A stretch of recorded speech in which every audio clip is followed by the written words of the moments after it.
Gene's talk this morning, I found it really interesting because from my perspective, a lot of the things he's talking about in the iteration of bringing, DevOps together perhaps with a lot of the security stuff that we do is kind of a lot of the internal practice we use actually in software development at Sophos. We're a DevOps shop, and we do a lot of the stuff that Gene was talking about. But we're also looking at how we can do that not just iteratively in our products, but iteratively with our customers to learn from what they're experiencing in the field from being exposed to all the threats that we see out there, and how we can very quickly and agile again, learn from those things and integrate those into our processes so that not only are we building hopefully better products, but perhaps being able to provide better advice and share that information across the customer base who has a lot less security experience than a lot of us have. And so today, though, I'm here to talk about the Black Hole Exploit Kit. We've been doing a lot of research on this for the last couple of years since it came to be. And of all the threats that we see out there, this is one of the #1 things that is infecting people through drive-by infections and these types of things, which is a big part of this. I mean, when you really look at the big picture of certainly the malware fight out there, you've got this very, very tiny percentage that's targeted threats, even though that targeted threat vector has expanded to not just be defense contractors anymore. I mean, everybody's having to deal with those things to a degree, but we can't find them because of the deluge of the garden variety malware that's often being spewed out through things like Black Hole. And that's part of the challenge, is that we can't focus on the problem that we're really scared about because we're too busy fighting fires all the time of the rest of this junk that's attacking everybody's networks. And when we start looking at, for example, in the lab at Sophos, we see somewhere around, on an average day, about 25,000 new malicious URLs. And of those 25,000 malicious URLs, somewhere around 50%, give or take, by week, are using the Black Hole Exploit Kit as the primary exploit suite being served up to the endpoints to infect them. So when you're talking about nearly half of the opportunistic malware problem, it's a giant source of the stuff that's causing people to become infected when they're not patching and all these other things. Obviously, it's not even to do with patching anymore. When we saw the number of Java 0 days that have occurred in the last 6 months being used by kits like this as well, it becomes a really big challenge because it's not just have you done what you should do, which most of us are always behind in getting there, but then what can you do beyond that, and what are the tactics these guys are using. So that's basically the premise here, is to go a little bit through the history of how it works and how it's being distributed and what the primary methods these guys are using in order to infect sites and get the stuff out there.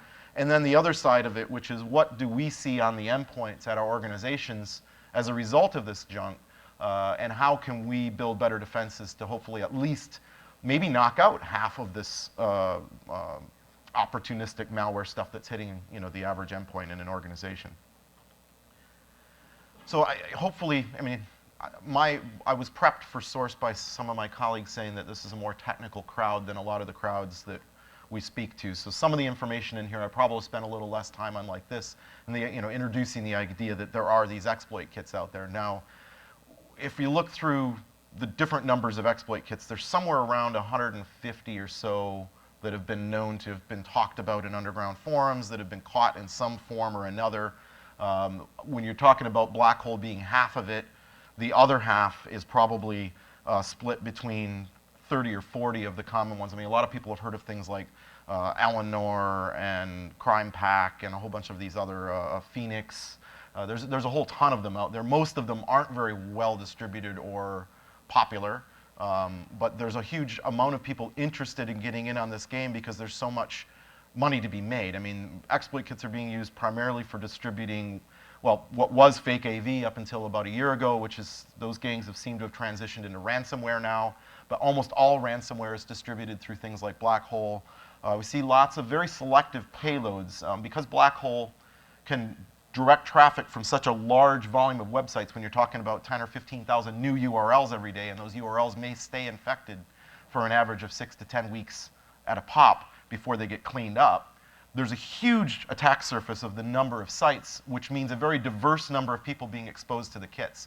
So we see the traffic directing servers, which is, you take a whole bunch of the websites you've infected and funnel them into these traffic directing servers, and then you can be very selective about the payloads you're going to deliver from a kit like this, depending on perhaps geographic, geo-IP, who the victim looks like.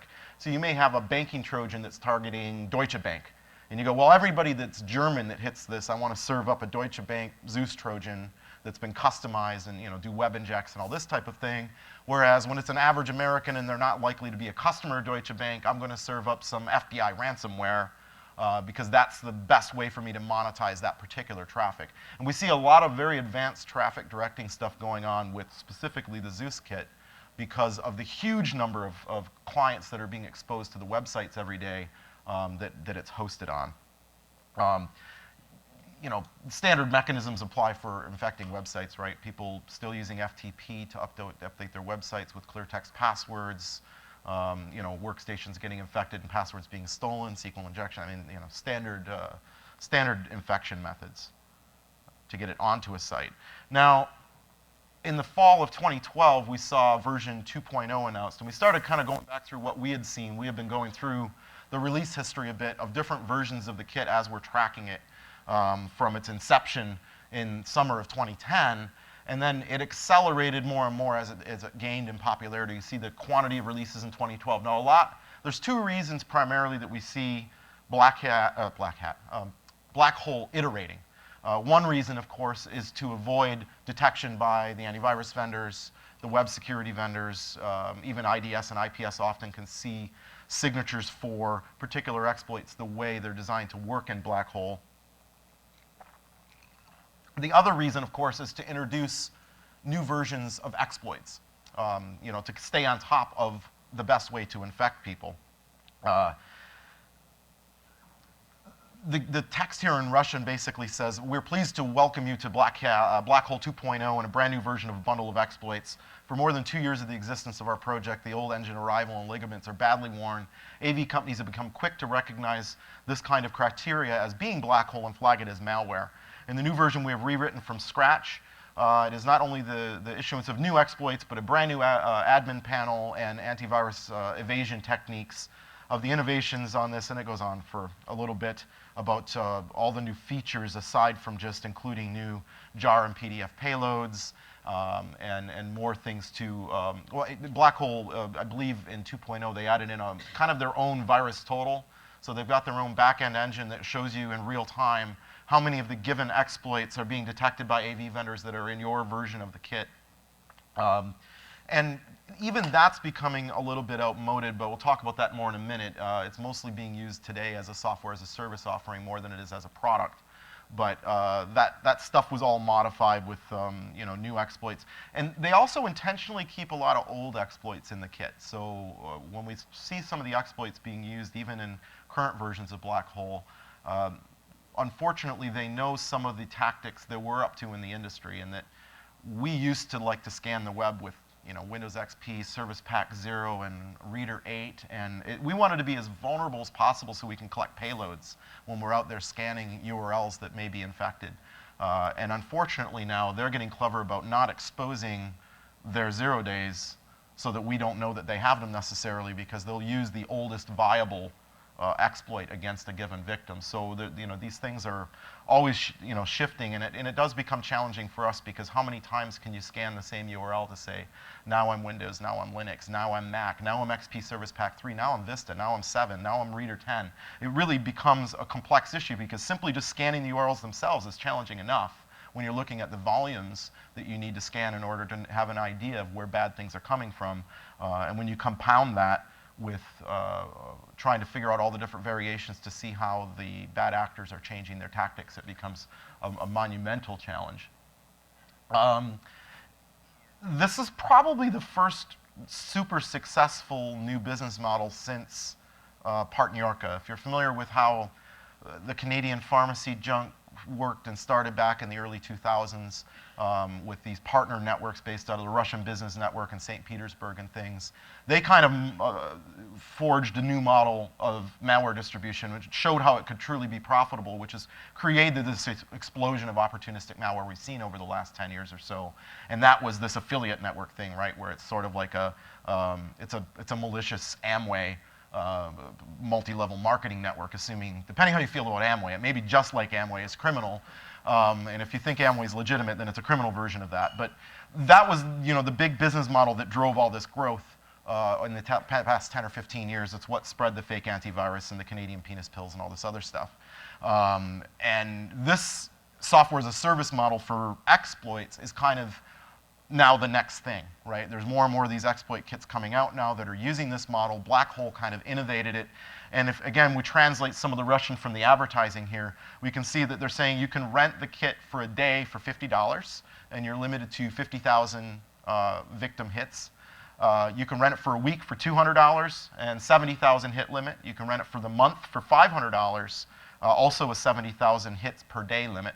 Oh, sorry, these are all per day, the hit limits. And if needed, you can raise the traffic limit for an additional fee. So again, we're seeing sort of basically the malicious version of Amazon EC2 being offered by these guys. But there's a real advantage. I mean, you can buy the kit. You can buy a one-year license for $1,500 for the kit and host it on your own servers and that kind of thing.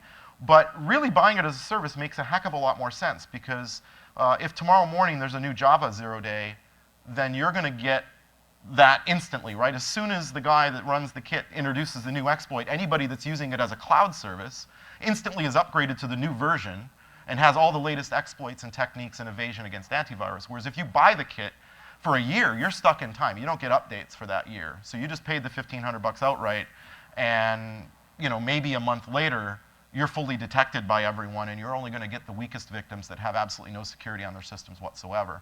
So there's incentive there to do it. The other incentive is that if you use it as a cloud service, they also will help you rotate domain names and IP addresses to avoid that way as well. So the cloud automatically is contiguously shifting to avoid IP-based blacklists, DNS-based blacklists, and that type of thing. So it's really a set-it-and-forget-it mode if you buy it as a service from these guys, as opposed to trying to manage it on your own system. And there's all kinds of little extra service fees that you can see in there where they talk about, if you want a bunch more domain names, or you want to shift IPs faster, or you need more diversity, or you need more traffic, you can pay $100 more a month or $50 more a month for each one of these different types of services that are available. Now, one of the challenges, so when it's cloud-based, it's super challenging for us because we can't see the source. I mean, typically, if a site gets infected with the Eleanor exploit kit and it happens to be on, say, Rackspace, that's fantastic for us, right? Because we get a hold of the Rackspace guys. One of your customers is infected. Can you send us the PHP or whatever's on that system so we can take a look and see exactly what they're doing? Very few people are buying Black Hole, and since it's always on criminal-controlled servers on bulletproof hosts, there's really no way for us to get the code because it's never ending up on Amazon or Rackspace or legitimate vendors that we can chat with and hopefully get our hands on it. The other thing is they're using commercial copy protection code and obfuscation. So they're using Ioncube, which is I hate to suggest that DRM is ever legitimate, but it's like a legitimate commercial software protection for PHP software you can buy. This is some of the code, the way it looks after it's been obfuscated using Ioncube.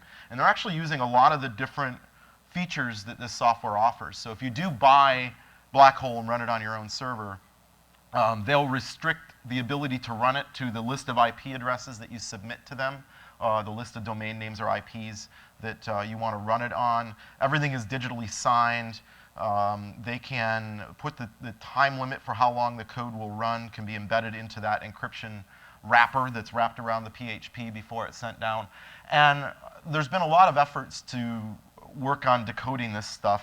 None of them are particularly automated or effective. There's a lot of different versions of Ioncube. I believe they're now using Ioncube 9, which just came out recently. So there's 3 or 4 different open source tools out there. If you ever run across any of this code that you can use, each one of them will undo different parts of it because they keep changing the semantics and the language they're using to do the encryption or the obfuscation. And using combinations of them, we've been able to partially decode part of Black Hole versions that have been leaked. I believe this is version 1.2.0 that was found in the wild from a guy that had purchased it, that his was managed to be compromised. And you can see some of the different bits and pieces in here where disable checking for license restrictions is set to 0. We can see here server restrictions are set to 1C, which turns it on. Then you can see the different domain names and IP addresses and subnet masks that this person licensed from Black Hole. So when we're looking at the price back here, Some of these things are for additional IPs and domains to allow you to run your own copy of the kit.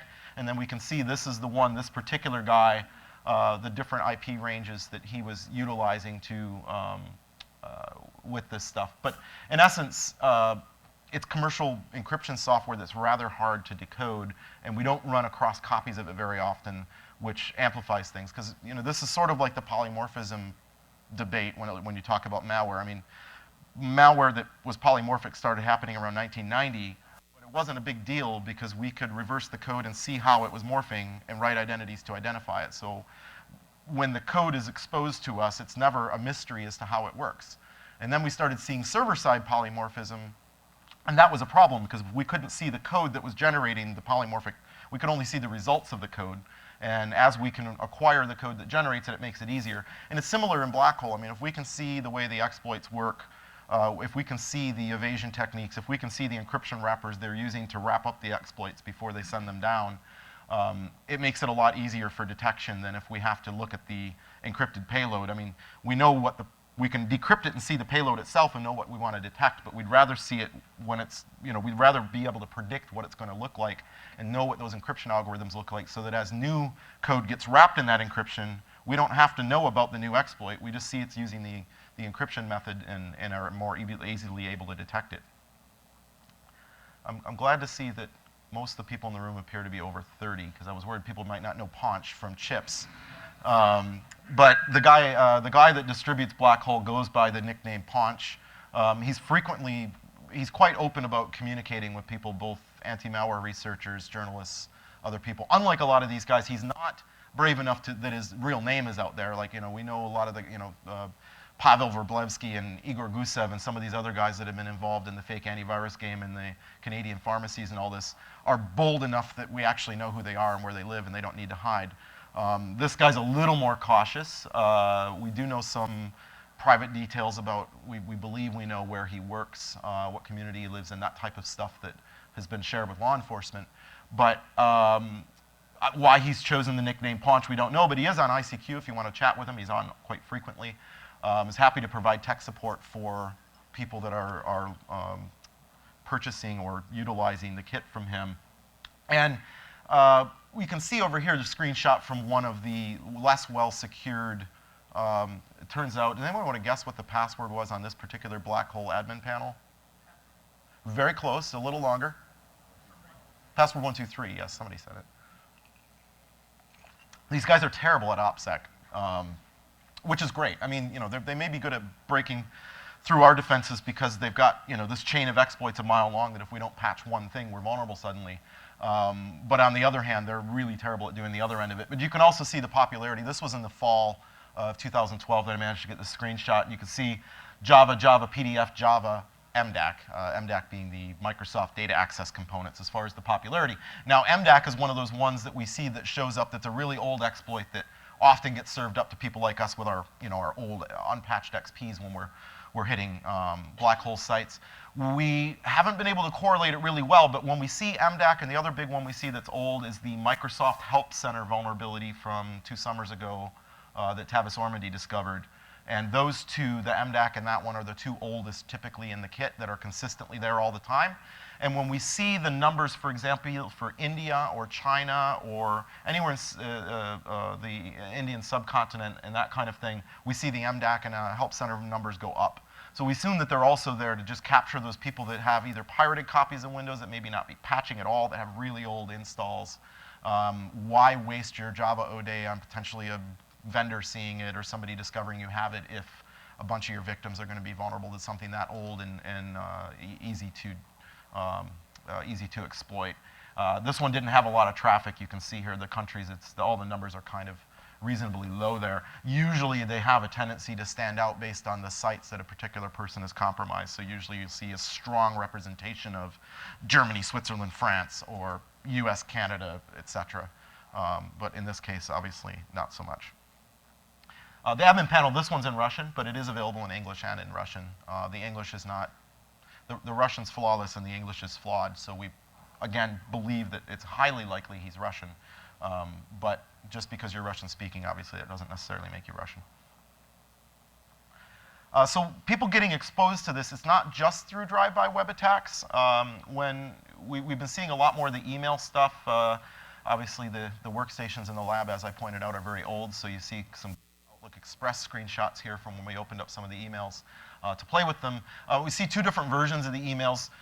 One has the HTML actually with malicious code in the HTML as an attachment to the email, so simply opening that in your browser is enough to direct you to the attacker-controlled servers to give you a payload.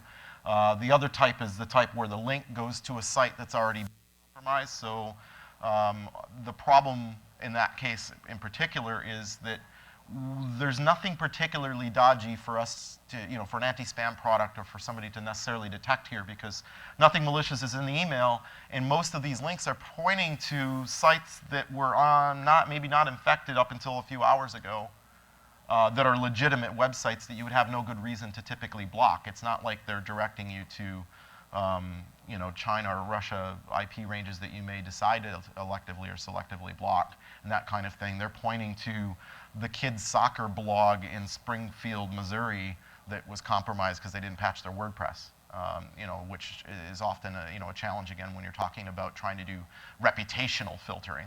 The email tactics also, you've probably seen your purchase ticket from American Airlines or US Air.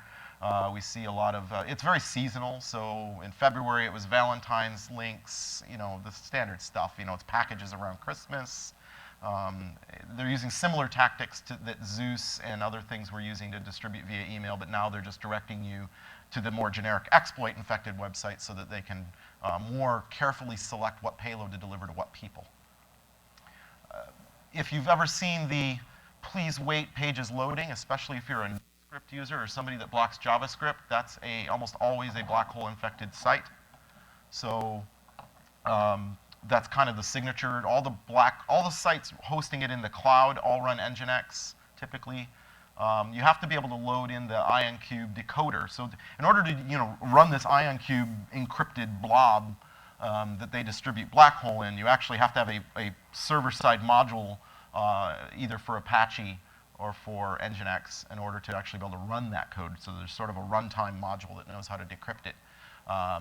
And so during the redirects, you'll see that please wait there. You can kind of see an example here where you see main PHP page equals 0 there. This must have a laser pointer, but I don't know how to operate it. Oh, there we go. So you see the main PHP. So this is the victim website, which just has an iframe in this case. And then the iframe redirects to the attacker-controlled site, which is probably one of the cloud-registered domains as part of the cloud service being offered by Blackhole in this case. So once you hit the attacker domain, this page here, main PHP page equals 0, will serve up some detection code to figure out what you might be vulnerable to. And then once, in this case, it figured out you were vulnerable to a shockwave exploit or a flash exploit. So you can see here it served up some malicious flash. And then HCP is the help center vulnerability.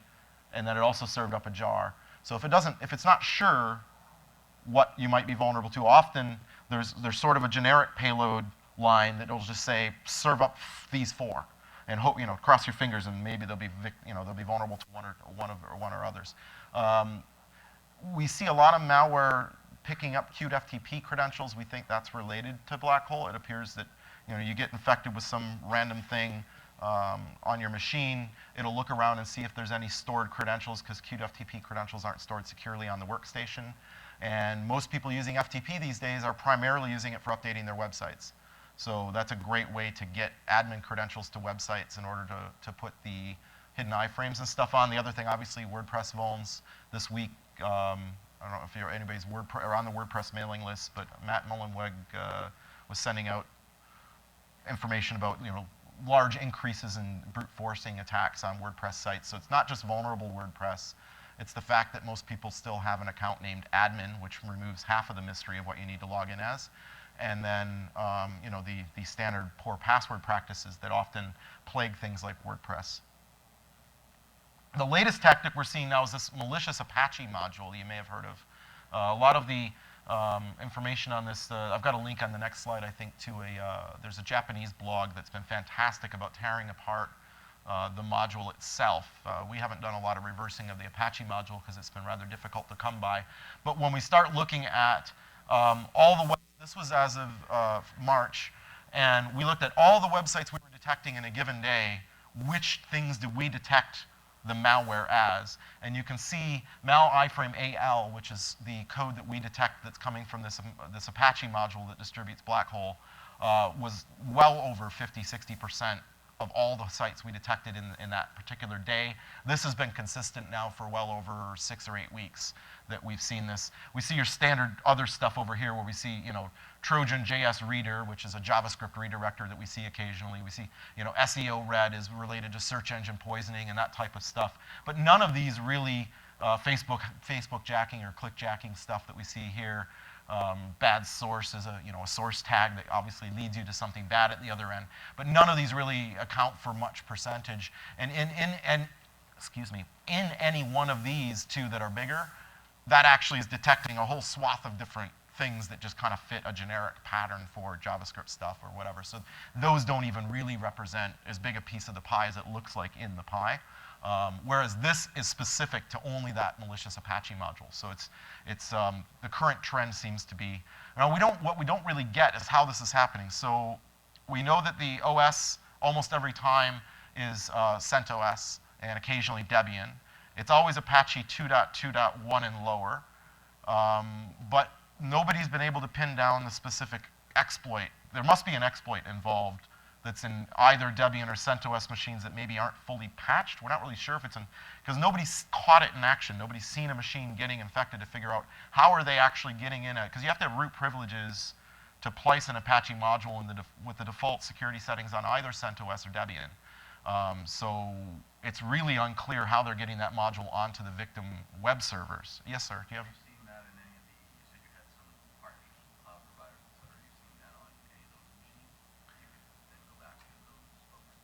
I haven't heard anything from that, but so I couldn't answer that. Maybe I haven't asked the labs about that. That's a good question.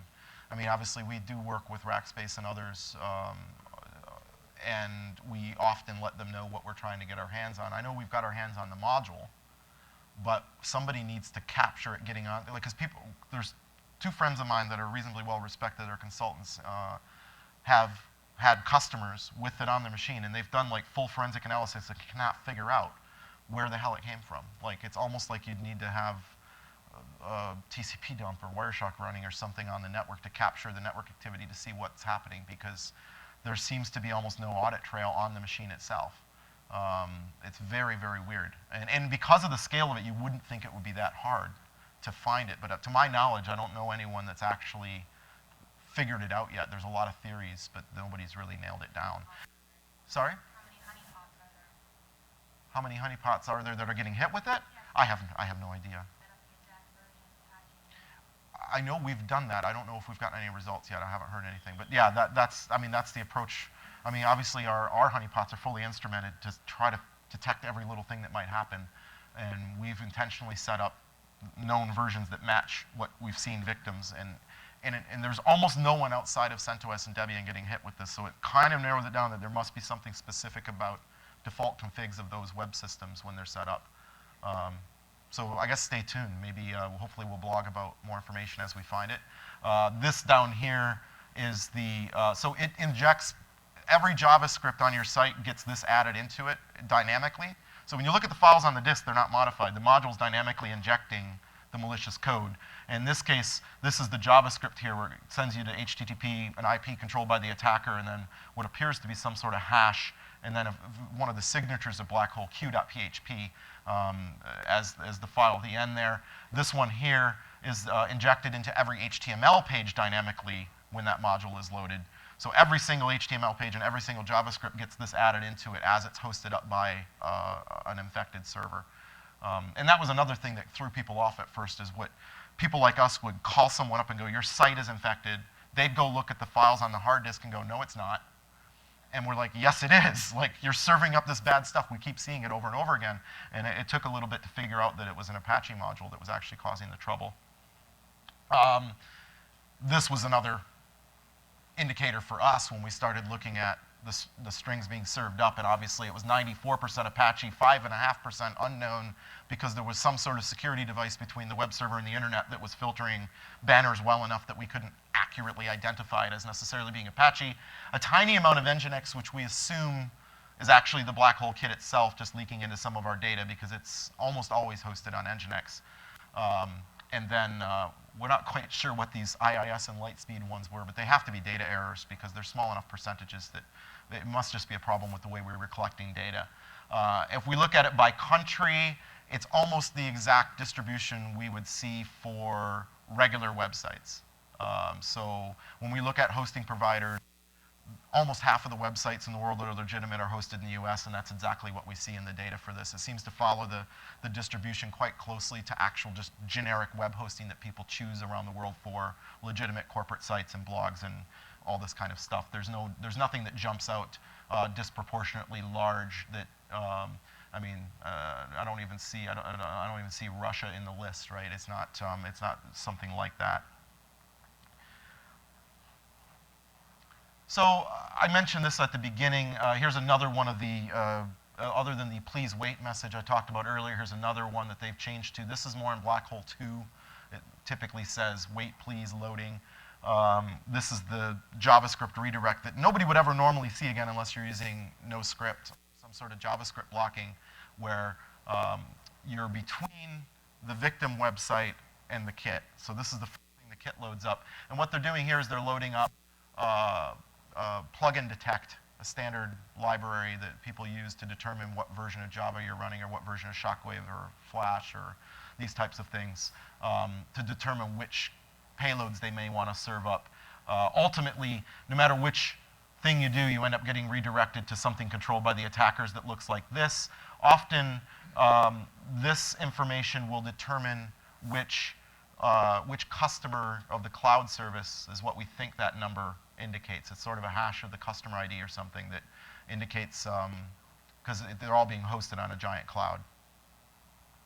Plugin detect, these are, it is a legitimate library, which is another challenge for us, because every time we see it, we go, oh, it's probably Black Hole.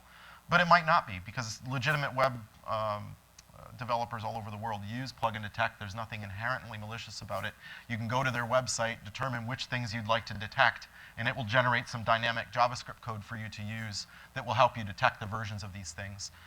Most of the things we see being detected in Black Hole are PDF, Flash, Shockwave, and Java.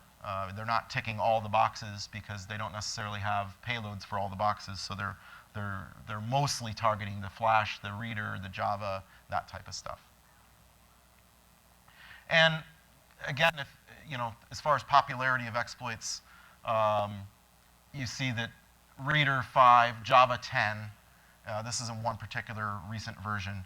The speed with which they're bringing this stuff in is crazy, right? Like last summer, if you remember, CVE 2012, 1889, I believe it was one of the Java 0 days, and there was a proof of concept. I think JDuck posted a POC that he tweeted about, and within an hour, it was in Black Hole in the cloud.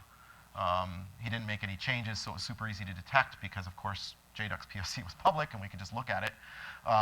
But obviously, for unpatched workstations or people that didn't have a product that was in place that could detect it, that was a real problem, right?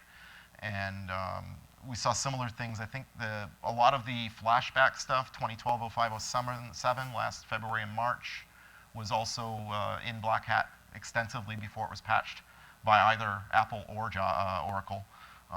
Java seems to be the primary focus. We haven't seen new reader exploits coming in. There are 5 reader ones there, have been there almost a year. They haven't iterated, whereas the Java ones are consistently iterating with the newest ones over and over and over again. This I thought was interesting. We published a paper on this about a month and a half ago, 2 months ago, which I think it's called a deeper look inside the Black Hole exploit kit. And we went by version, seeing which, so one of the signatures of older versions, and they're still using this, it's just more obfuscated now, was this SPL 0 through 7 was in the URL, which told us which exploit was being, or which group of exploits was being served up based on the results of the plugin detect. So we can see the evolution by version. Some versions don't have a given exploit, or we weren't able to capture what the exploit was associated with a given version that was any particular URL, because we didn't see any of those.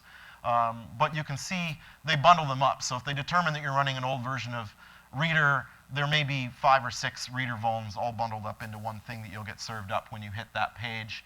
And if you look at the most recent ones, it's mostly, you see PDF, Help Center vulnerability, Flash, Java. These are 1.25, I think, was summer of 2012, and 2.0, which we've had a lot more difficulty getting data on. Almost everything we're seeing is Java. I mean, something like 80% or more of at least the URLs we're seeing from victim customer networks are coming in are Java, primarily. And this was an example of just one particular exploit that I thought was interesting, where we looked at the first sample was seen on March 16th, ever, anywhere, and then the May 24th, it was posted on a Chinese forum, which is the first time that, so looking back, after we saw the thing, we were able to go, we actually saw it on March 16th. We didn't detect it or know it was what it was because it was a 0-day. But evidence goes back to say that it was out there at least at that point. At this point, it was on a Chinese forum. On June 12th, Microsoft published an advisory, and on the 16th, the POC made it into Metasploit, and then on the 22nd, it was added into Black Hole. So what's developed since I made this slide, I guess, that's a little different is that, I don't know why I put this Dooku thing in here. I'll talk about, because this was the Dooku, the font vulnerability in the Windows kernel. And if anybody from Microsoft here? I would love to know why the kernel renders fonts. But this was the kernel font rendering vulnerability that came out of Dooku. What's interesting in a lot of these things is just, you don't typically see a lot of really innovative 0-day necessarily in Black Hole. You see it very quickly after it becomes public, which there may or may not be a patch, so I guess it's technically still 0-day. But what we've learned more recently and over the holiday period around the Christmas time was that he also seems to be selling a much higher end version of the kit called Cool Exploit Kit. And the Cool Exploit Kit will have true, much higher value 0-days. He had a $100,000 fund set up over the Christmas holidays to buy 0-days that he was advertising in underground forums. And he sells the Cool Exploit Kit for $10,000 as opposed to the around $1,000 for Black Hole. So once we detect something that was in Cool and it becomes public that it was in Cool, instantly it goes into Black Hole. So it's almost like he's got like a premium cloud service called Cool, and then he's got the one for the regular criminal plebes that he calls Black Hole. And they migrate from the premium version to the other version once they become public, and there's a POC in Metasploit, or the vendor releases an advisory, or that kind of thing. Basically, once the cat's out of the bag, he moves it into Black Hole. The meat of the project, this was a quote from the forums. Dear ladies and gentlemen, everyone is aware of the problem which exists now in the exploit market. To solve this problem, our team prepared the following exclusive program of purchasing new browser and plugin vulnerabilities. Not only do we buy exploits and vulnerabilities, but also improvements to existing public exploits and any good solutions for improving the rate of exploitation. The meat of this project, we are setting aside a $100,000 budget to purchase browser plugin vulnerabilities which are going to be used exclusively by us without being released to the public. Not only do we purchase weaponized exploits, but also their descriptions and proof of concepts with subsequent joint work with our specialists. So that's kind of interesting, showing the direction he's going with it. Payloads, mostly your standard opportunistic stuff, right? We're not seeing any advanced payloads. We're not seeing targeted attacks using this as a method to get in or anything. Strangely, we have seen some targeted stuff that seem to use exploits from Black Hole that were iterated to avoid detection and then were used to deliver a targeted attack. But Black Hole itself is not involved in it at all. Still tons of Zeus coming out of Black Hole. Ransomware is like skyrocketing. It used to be fake antivirus was a big chunk of what Black Hole was delivering. So it seems like these are the generic payloads, the fake antivirus, the ransomware are sort of the generic payloads. And then the targeted payloads have a tendency to be more like banking Trojans, where they'll divide it up by geo. And deliver specific banking Trojans to specific regions based on demand from people allegedly purchasing the traffic.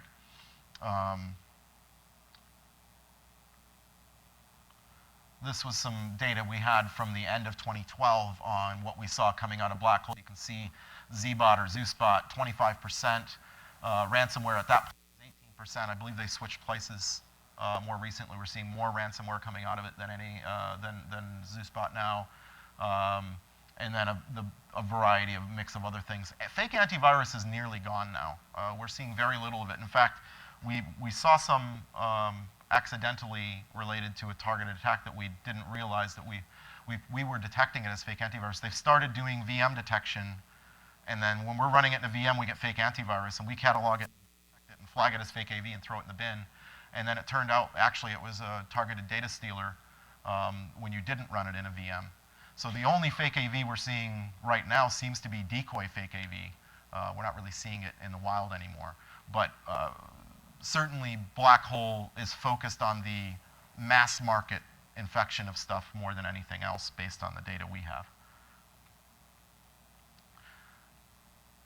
Not exactly rocket science, but I guess this is kind of what it looks like if you put it all together, right? I mean, a legitimate site gets compromised, typically just an iframe gets injected into it, nothing else harmful on the legit site to detect, simply a misplaced iframe. You get, through JavaScript or iframe, redirected to something controlled by the criminal, the traffic directory server, where they'll do the plugin detect and decide which particular payload and which particular exploit to use based on the customer demand.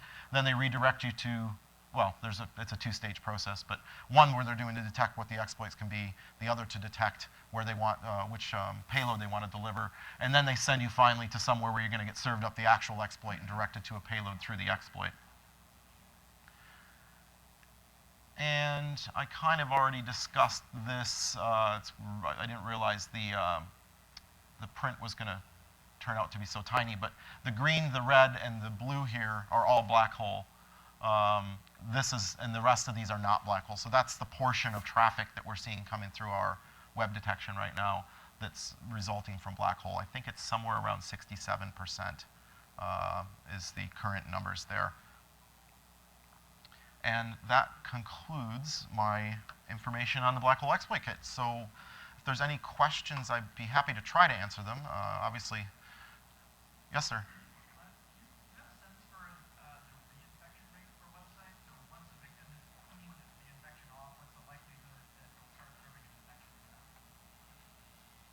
I don't have numbers. I can tell you anecdotally, which is quite a lot.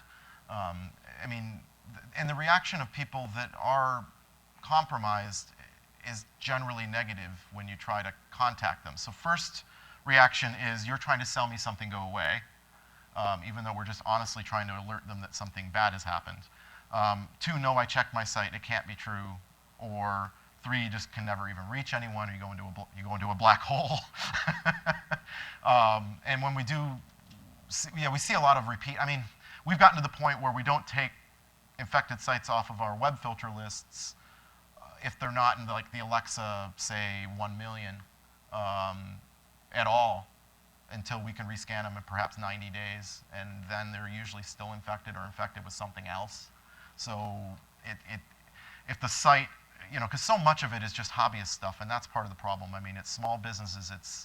I was joking about a kid's soccer blog, but that is the kind of stuff that's making up the giant numbers of individual URLs that are infected. It's rare that we see one big screw-up that results in a whole bunch of it. Like, there was an Italian ISP that had a footer that they put on all the websites that they hosted, so like 30,000 websites got hit in 1 minute, because once they modified that banner and injected a tag into it, all these websites suddenly were infected. But that's really uncommon. Most of it is the garden variety everyday stuff, and those people they probably wouldn't have got hit in the first place if they had the talent to prevent it or the advice from a professional to help them. And so cleaning it up doesn't really, it's a lot harder than it looks. I'm trying to remember there was somebody big in our community was it Dan Kaminsky or someone had gotten hit during Black Hat a year and a half ago or so, that was pretty well known, and it was like actually ended up serving malware 2 or 3 times in a row over the course of a day, thinking he had cleaned it up because the complexity of getting it out of the system was so high. So it's not to criticize the people who get reinfected, because it's often a big challenge. Yes? So I apologize if this was covered before you did, but do you have any insight into the kinds of server-side vulnerabilities that are targeted? No, we talked about that, unfortunately, and not really. I mean, other than CentOS and Debian, Apache 2.2.1 and lower, that's currently the signature that we know of that are what all the victims seem to be. But beyond that, you know, we've got the module. So if you're running antivirus on your Linux boxes, arguably you should pick it up. All vendors should be detecting it because it's not, there's nothing fancy in the module that evades detection. But beyond that, we just aren't sure. Like we think it must be existing vulns because it's targeted to these platforms, right? It's not showing up on SUSE. It's not showing up on Arch servers. So theoretically, it's patched in some newer version, or there's some reason that it's more difficult to do on some other version. But considering the vast majority of sites out there running CentOS and Debian as web servers, that might also be why you would target them, because that's probably more Linux servers run that as a lamppost than anyone else. Yes, sir, last question? I believe it's 5. I'd have to check. It's in our blog. If you go to nakedsecurity.sophos.com and put in the name of it's iframe-al if you do a search in the little search box. The last 2 or 3 posts on iframe-al talk about it. I believe it's CentOS 5. Not positive, but there was actually a specific version in lower that's in the blog. So I thank you all for your questions and for attending, and I'll be around the entire conference and look forward to hanging out with everyone. Thank you.